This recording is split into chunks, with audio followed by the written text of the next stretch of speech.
In this video, I want to talk about, well, I'm going to talk about, why do I always say that? When somebody really just screws up your day, okay? Like in this one, it's a, I went this morning to pick up my prescription. You know, you would think, well, I wouldn't, but you might think that you go to pick up a prescription and everything is done right. I have years of experiences with different doctors, different providers, you know, practices, different pharmacies, different chains of pharmacies, years of this. Okay, so it's not the same doctor, not the same pharmacist, not the same location, none of that. They don't get it right. And I'm not the one doing it. You know, I don't write the prescriptions, and I don't call them in, and I don't, you know, call them in, fax them in, whatever it is, you know, now these days, emails or some kind of transfer. I'm not the one to do it, so I can't be my fault. And I'm not the pharmacist, so I'm not the one putting them together. So yeah, it would have to be a major coincidence, and apparently it is a major coincidence. I don't know if other people had the same kind of problem. But this is what happened this morning. I mean, when is they ever going to get together, really, seriously? Went back to, now remember, I went back to my old doctor. She's not old as an age, she's younger than I. But I used to go to her, stopped going to her about 5 years ago, but I started going to these other places, and I kept feeling like I was being treated as a guinea pig, and no thank you, you know. So I went back to this doctor, and I used to see her a lot. Okay. Well, she put one of my medications for my diabetes as an extended release, you know, 24-hour. I cannot take that one. And okay, now I hadn't been to her in 5 years, but that's what she wrote it. I mean, I don't know, typed it, I guess, because it went somehow electronically to the pharmacist. So I go pick it up today, you know, go pick up my medication, and so of course it's going to be my fault.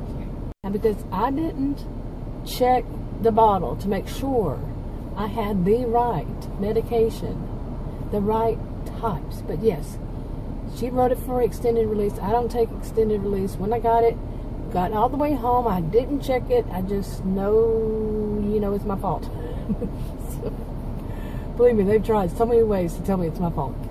But yeah, it was extended release. And of course, I don't get a refund for it because I took it away from the pharmacy. I already knew that. The pharmacist didn't need to tell me that. And luckily, it was only like $11, but now I got to go back and the next one's $12. Hopefully, she'll have it right. Now, before I changed this pharmacy, like, a couple months ago or so, the pharmacy before that, oh my goodness, that was just total terror. The pharmacists there, even their corporate office made negative comments about them when I had to call the corporate office, and the corporate office called them. The district manager, she said, oh my goodness, the woman was rude to me. That is, yeah, it's common. You're somehow at fault whenever they screw up. You know, I mean, how difficult is it for a pharmacist to look on the screen and says, is this what the dosage, the type, whatever she got last time?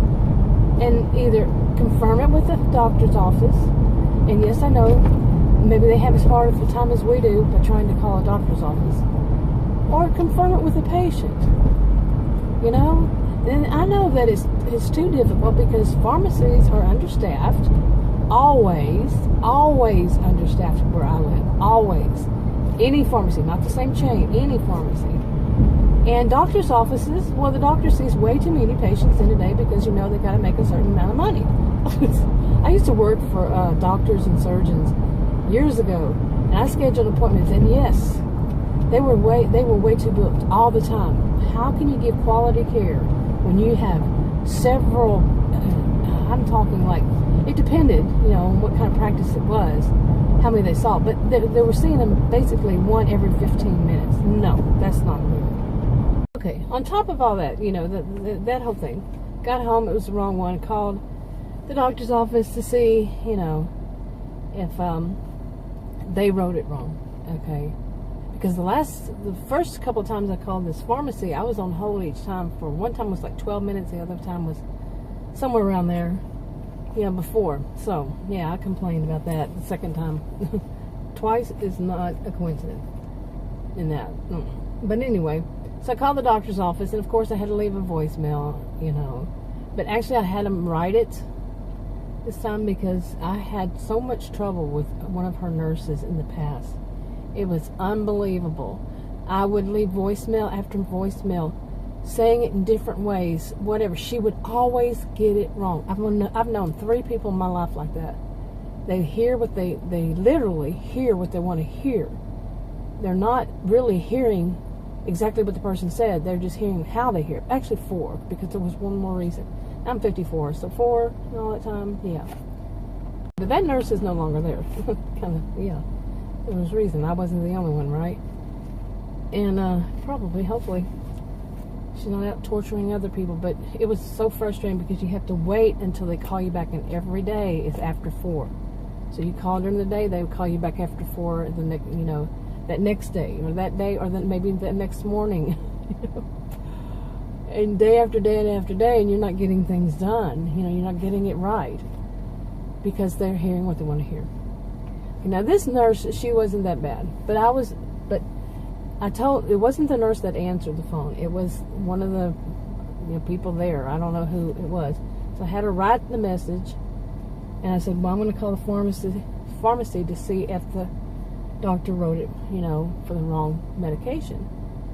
And so I did that. I don't know where I was with this, but yeah, so I had to, I called the pharmacy, asked them. They said, the pharmacist, I spoke to the pharmacist, not the tech, to the pharmacist. She said that they had called it that way. I said, well, that's not what I take. And she tried to say a bunch of stuff, and I said, can you just call the doctor's office, and it's between the two of you, get it worked out? And I told her,